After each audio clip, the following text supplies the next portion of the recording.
Psycho uncle ಬರ್ತಾನೆ, ಮಕ್ಕಳು ಹುಷಾರ್. ಏರಿಯಾದಲ್ಲಿ ಇಂಥ ಸೈಕೋಗಳು ಸಿಕ್ಕಾಪಟ್ಟೆ ತಿರುಗ್ತಾ ಇದ್ದಾರೆ. ಆದ್ರೂ ನಿಮ್ಮ ಮಕ್ಕಳಿಗೆ ನೀವೇ ಜವಾಬ್ದಾರರು.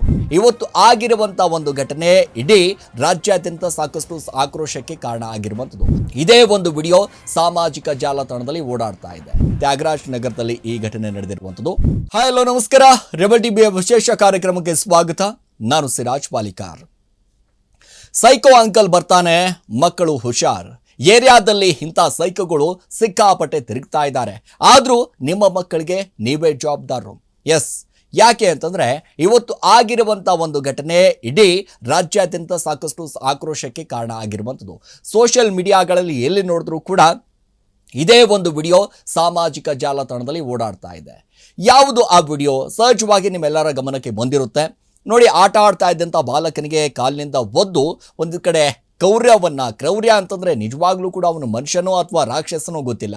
ಆ ರೀತಿಯಾಗಿ, ಯಾಕಂದರೆ ಆ ಫುಟೇಜ್ ನೋಡ್ತಾ ಹೋದರೆ ನಮಗೆ ಅನಿಸ್ಬಿಡುತ್ತೆ, ಯಾರ್ರೀ ಇವನು ಸೈಕೋ ಇದ್ದಂಗೆ ಅವನಲ್ಲ ಅಂತ ನಾವೆಲ್ಲರೂ ಕೂಡ ಅಂದ್ಕೊಳ್ತೀವಿ.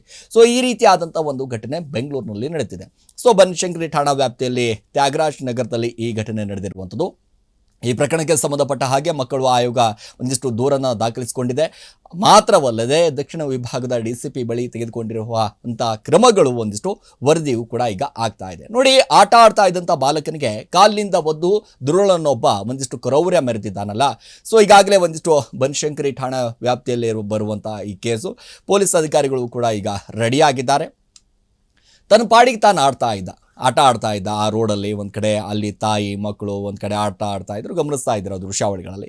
ಸೊ ಎಲ್ಲವೂ ಕೂಡ ಆಟ ಆಡಬೇಕಾದಂಥ ಸಂದರ್ಭದಲ್ಲಿ ಅದು ಯಾವ ಮೈಂಡ್ಸೆಟ್ನಲ್ಲಿ ಬಂದೋ ಗೊತ್ತಿಲ್ಲ. ಸೊ ಅದಕ್ಕಿಂತ ಮುಂಚೆ ಸೈಕಲಲ್ಲಿ ಆಡ್ತಾ ಇರುವಂಥ ಮಕ್ಕಳನ್ನು ಕೂಡ ಒಂದಿಷ್ಟು ತಲೆಯಲ್ಲಿ ಕೂದಲು ಜಗ್ಗೋದು, ಅದು ಮಾಡೋದು ಇದು ಮಾಡೋದು ಸಹಜವಾಗಿ ಮಾಡ್ತಾ ಇದ್ದ ಅವನು. ನೋಡಿ, ತನ್ನ ಪಾಡಿಗೆ ತಾನು ಆಟ ಆಡ್ತಿದ್ದಂಥ ಬಾಲಕನನ್ನು ರಂಜನ್ ಎಂಬಾತ ಫುಟ್ಬಾಲ್ನಂತೆ ಒದ್ದು ಬಿಡ್ತಾನೆ. ಹೆಂಗೆ ಅಂತಂದರೆ ಬರ್ತಿದ್ದ ಹಾಗೆ ಒಂದಿಷ್ಟು ಆ ಮಗು ಅಲ್ಲಿ ಆಟ ಆಡ್ತಾ ಇರುತ್ತೆ, ನೋಡ್ತಾನೆ, ನೋಡಿ ಒದ್ದ ಸೀದಾ ಹೋಗ್ಬಿಟ್ಟ. ನೋಡಿ, ಇವನು ಯಾರು ಗುರು, ಇವನು ಏನು ಹಿಂಗವನಲ್ಲ ಅನ್ನುವಂಥ ಲೆಕ್ಕಾಚಾರದಲ್ಲಿ ಈಗಾಗಲೇ ಬಾಲಕನ ಮೈ ಕೈಗೆ ಒಂದಿಷ್ಟು ಗಾಯ ಆಗಿದೆ ಅನ್ನುವಂಥದ್ದು ಕೂಡ ಬಾಲಕನ ತಾಯಿ ಒಂದಿಷ್ಟು ದೂರನ್ನು ಆಧರಿಸಿ ಬನಶಂಕರಿ ಪೊಲೀಸ್ ಅಧಿಕಾರಿಗಳು ರಂಜನನ್ನು ಒಂದಿಷ್ಟು ಬಂಧಿಸಿದ್ದಾರೆ. ನೋಡಿ, ಈ ಜಿಮ್ ಟ್ರೈನರ್ ರಂಜನ್ ಹಿಂದೆಯೂ ಕೂಡ ಏರಿಯಾದಲ್ಲಿ ಆಟ ಆಡ್ತಿದ್ದಂಥ ಹಲವು ಮಕ್ಕಳನ್ನ ಮೇಲೆ ಒಂದಿಷ್ಟು ಹಲ್ಲೆಯನ್ನು ಮಾಡಿರುವಂಥ CCTV ದೃಶ್ಯಾವಳಿಗಳು ಕೂಡ ಒಂದಿಷ್ಟು ಸಿಕ್ಕಿದೆ. ಯಾಕಂದರೆ ಈ ಹಿಂದೆಯೂ ಕೂಡ ಇದೇ ರೀತಿಯಾಗಿ ಮಾಡ್ತಿದ್ದಂತೆ ಒಂದು ರೀತಿಯಾದಂಥ ಸೈಕೋ ಅನ್ನುವಂಥ ಲೆಕ್ಕಾಚಾರದಲ್ಲಿ.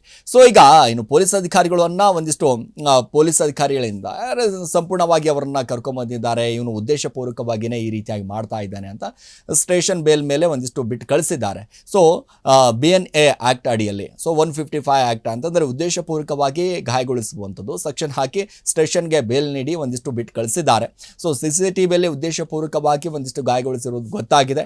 ಮಕ್ಕಳ ಆಯೋಗವು ಕೂಡ ಒಂದಿಷ್ಟು ಪ್ರತಿಕ್ರಿಯೆ ಈ ಘಟನೆ ಬಗ್ಗೆ ಮಕ್ಕಳ ಹಕ್ಕುಗಳ ರಕ್ಷಣಾ ಆಯೋಗದ ಅಧ್ಯಕ್ಷ ಶಶಿಧರ ಕೋಸಂಬೆಯು ಕೂಡ ಒಂದಿಷ್ಟು ಪ್ರತಿಕ್ರಿಯೆಯನ್ನು ಕೊಟ್ಟಿರುವಂಥದ್ದು. ನೋಡಿ, ಗಮನಿಸ್ತಾ ಹೋದರೆ ಮಕ್ಕಳಿಗೆ 18 ವರ್ಷ ಪೂರ್ಣಗೊಳ್ಳುವವರೆಗೂ ಕೂಡ ಗೌರವಯುತವಾಗಿ ಬದುಕಲು ಅವಕಾಶ ಕೊಡಬೇಕು. ಪದೇ ಈ ರೀತಿಯಾದಂಥ ಘಟನೆಗಳು ಒಂದಿಷ್ಟು ನಡೀತಾ ಇರುವಂಥದ್ದು ಒಳ್ಳೆ ಬೆಳವಣಿಗೆ ಅಲ್ಲ ಅಂತ ಹೇಳಿದ್ದಾರೆ.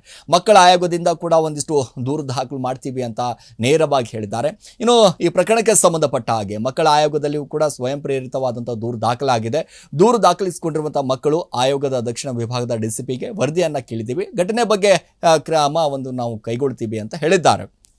ಬಟ್ ಅದು ಯಾವ ಮೂಡಲ್ಲಿ ಬಂದು ಗೊತ್ತಿಲ್ಲ. ನೋಡಿ, ಗಮನಿಸ್ತಾ ಇದ್ದೀರಾ.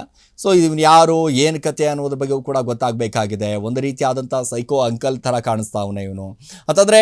ಮಕ್ಕಳು ಒಂದು ಕಡೆ ನಿಮ್ಮ ಏರಿಯಾದಲ್ಲಿ ಈ ರೀತಿಯಾದಂಥ ಒಂದಿಷ್ಟು ವ್ಯಕ್ತಿಗಳು ತುಂಬ ಜನ ಇರ್ತಾರೆ. ಸೊ ನಿಮ್ಮ ಮಕ್ಕಳು ಹುಷಾರ್ ಅಂತಲೇ ಹೇಳ್ಬೋದು. ಎಸ್, ಇದಾಗಿತ್ತು ಇವತ್ತಿನ ವಿಶೇಷ. ನಿರಂತರ ಸುದ್ದಿಗಾಗಿ ನೋಡ್ತಾ ಇರಿ ರೆಬಲ್ TV.